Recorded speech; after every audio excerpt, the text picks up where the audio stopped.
useful techniques which you'll learn in this recording. Next, the most likely reason for your failure to remember the name of someone you've been introduced to is that you may not have heard it properly in the first place. Our short-term memory is very fragile, and unless you deliberately rehearse information by repeating it out loud, it will disappear in less than 30 seconds, gone forever. Another problem is that when you meet new people, your attention is usually drawn more to their appearance or behaviour than to their name, so you end up failing to register it in your mind.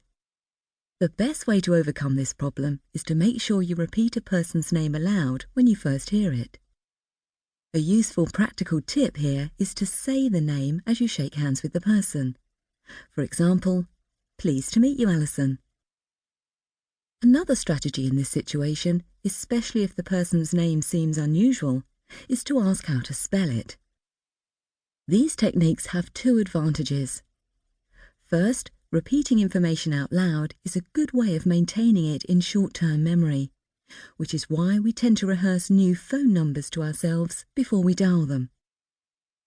But more importantly, making an effort to learn people's names correctly is a valuable compliment to them. After all, one of the sweetest words to our ears is the sound of our own name.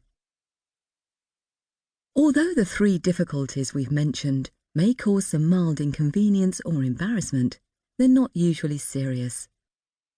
However, concentration lapses can often produce more damaging effects, ranging from car crashes to nuclear accidents and plane crashes, not to mention missed penalties in cup finals. These examples show that learning to concentrate effectively could mean the difference between life and death. And as our lives become more complex and competitive, the demands placed on our concentration system will increase significantly. This is true especially for people such as students, business people, and sports performers. But if you believe that losing your concentration is bad, just imagine how much worse it could be if you didn't realise it had gone in the first place. Imagine staring at a sentence on a page for hours on end, literally lost in thought. This recording will explore concentration in 3 stages. Firstly, we shall explain what concentration is, show you how it's influenced by your attitudes and emotions, and give you some practical tips to improve your listening and reading skills. Secondly, we shall help you to analyse and deal with common distractions in your life.